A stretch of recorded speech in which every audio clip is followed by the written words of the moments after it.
After collecting my 6-year-old from my parents' home, my mother shared a status on Facebook. The foolish weight has finally been collected by her father. Such a relief. My sister added, "Way to go, Mom."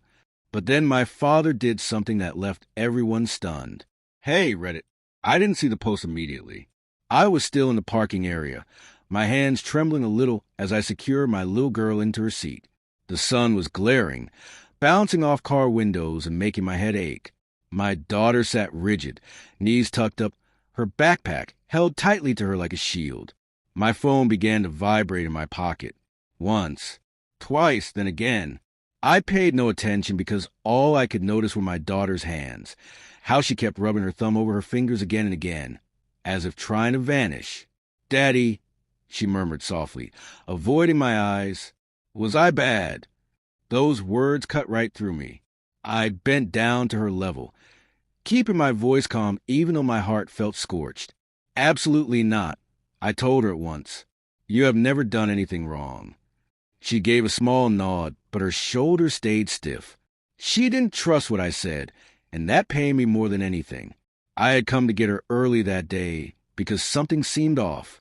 She'd been with my parents for a few days while I picked up extra hours at work. They had assured me she was happy there, that it was no bother, that I was overthinking it. But as soon as I entered the house, I saw my daughter didn't rush to me. She didn't grin.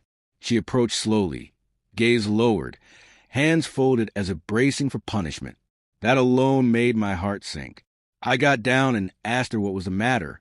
She paused, looked toward the living room, then whispered, "Grandma says I talk too much. She says I'm too much." Too much. The same words I heard all through my own childhood. I rose. My mother instantly saw the change in me. "You're overdoing it," she said before I could speak. "She's delicate, exactly like you were." My sister chuckled from the sofa. She's likely making it up. I didn't fight. I didn't shout. I picked up my daughter's bag, thanked them shortly, and left. My mother trailed me to the door. "You're blowing this out of proportion," she hissed. "She has to get stronger." I didn't look back, because if I had, I might have stayed. Now, standing in the lot, fastening my daughter into the car, I finally looked at my phone. The screen was flooded. Notes from relatives I rarely see. Friends checking in. One that read, "My heart aches for you." My pulse quickened. I opened Facebook. There it was. Public. Bold. At the top of my mother's page. "The foolish weight has finally been collected by her father." Such a relief. For a second, I couldn't draw air. I scrolled. Laughing faces. Heart reactions, replies. Then I spotted my sister's answer. "Way to go, Mom." My hands lost all feeling. They weren't speaking about me. They were speaking about my little girl. Openly, boldly, as if she were a load they'd finally dropped. I glanced at my daughter in the mirror. She was gazing out the window, her head against the glass, watching strangers pass. She had no clue, and I vowed she never would. Growing up, that meanness was always present. It just wasn't on the internet. I was always a difficult one. Too feeling, too fragile, too noisy. My sister, though, could never err. If she teased me, it was playful. If I wept, it was awkward. If she needed support, everything paused. If I needed support, I was told to manage it myself. So when I became a parent, I promised the pattern would stop with me. She would never hear she was a weight. She would never learn to make herself small, to get by.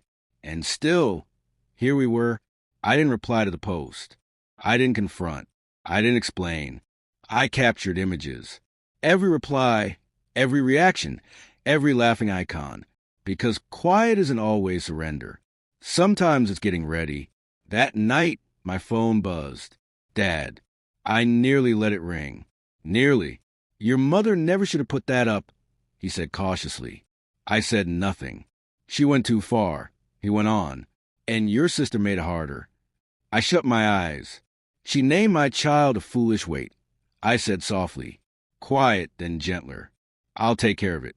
Those words hit differently, because my father had never said them before. And somehow, this time, I believed he would. That evening, After I settled my daughter into bed and waited until her breaths became slow and even, I sat by myself in the dark. The post remained. More comments now, more amusement. They believed they had succeeded. They believed I would fade away. They had no clue what my father was going to do, what my father did after seeing that post. Calmly, firmly, and without any sign, broke the false reality my mother and sister had held for so long. My father didn't call again that night. He didn't message. He didn't post anything. And that stillness felt more powerful than any shout, because my dad had always been a quiet person. When he raised his voice, it meant trouble. When he went silent, it meant choices were already fixed. I tucked my daughter in that night and stayed with her longer than normal, watching her breathe in and out. She slept curled up, one hand holding the blanket tightly, as if scared it might be taken. I smoothed her hair. "You are not a weight," I whispered, even though she was sleeping. Not to anyone. Ever. I didn't know yet how deeply my father had taken that post to heart, but I would soon. I awoke to many missed calls. Not from my mother, not from my sister, from family, cousins, an aunt I hadn't connected with in ages, even a friend from my mother's church. Something had turned. I opened Facebook again.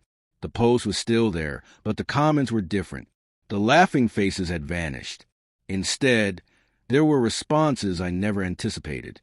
"Is this about your grandchild? She's just a little girl. This is mean. Why would you share this?" And then I saw it. My dad had commented. Just one line. Public. Pinned to the top. "This post is about my granddaughter. It does not reflect my values, and it will be handled now." My hands trembled. 10 minutes later, my phone rang. "Dad." I picked up. "I'm stopping by," he stated, "with your mother and your sister." I didn't ask why. I didn't refuse. "All right," I answered. They came an hour later. My mother entered first, arms folded, face tense, eyes already guarded. My sister followed, phone in hand, scrolling as if nothing was wrong. My dad came in last. He shut the door behind him, and that soft, final click felt like a border being set. "Sit," he said. No one objected. My father didn't shout. He didn't walk around. He took out his phone, opened Facebook, and showed them the screen. "Explain this," he told them. My mother snorted. "Oh, come on." It was just a silly remark. My sister giggled. "Everyone gets upset so easily now." That's when my father's tone shifted. "About a 6-year-old?" he asked. "Quiet. She is a child," he continued. "My grandchild." My mother sighed. "She's always been overdramatic, just like—" "Stop." My father said it sharply. That alone shocked me. He never cut her off. He looked at my sister. "You like the post?" he said. She shrugged. It was amusing. My father watched her for a long moment. Then he said something I had waited my whole life to hear. "No," he stated. "It was cruel." The word lingered in the room. Cruel, not misunderstood, not too sensitive. Cruel. My sister's smile disappeared, and my mother's face turned red. "You're choosing her side," my mother snapped, pointing at me. My father didn't glance her way. "I'm choosing the child's side," he answered, "which clearly none of you considered doing." He turned to me. "I read every comment," he said quietly. "Every reaction. Every laugh." His voice wavered. "I didn't shield you when you were young," he confessed. "And I won't repeat that error." Tears stung my eyes, but I stayed silent. This wasn't about me anymore. My father stood. "The post comes down," he declared. "Now." My mother began to speak. "Now," he repeated. She removed it. My sister rolled her eyes again. That was a final nudge. "You will apologize," my father said, facing her. "Publicly." "For what?" she shot back. "For shaming a child," he replied. "And if you don't, you won't be welcome in my house." The room went still, and my mother gasped. "You can't mean that." "I do," he said evenly. "Completely?" That afternoon, my sister shared an apology. It was clumsy, clearly not from the heart, but it was there. My mother didn't speak to me for days, then weeks, and for the first time in my life, the silence didn't wound. It helped me mend. Things didn't suddenly become ideal. My mother still feels she was treated unfairly. My sister still keeps her distance. But now there are limits. Clear ones. My daughter sees my dad. Planned, watched, secure. She smiles again. She speaks up. She doesn't say sorry for being herself. And that means more than keeping peace ever did. Months later, one evening while we were drawing, my daughter asked me a question. "Mom," she said, "what's a weight?" I stopped, then smiled. "It's something heavy you don't need to bear," I told her. She nodded content and returned to her coloring. Here's what I understand now. Unkindness grows in hidden places. Shame lives in secrecy. And family habits only change when someone finally says, "No more." My mother and sister thought belittling was harmless fun.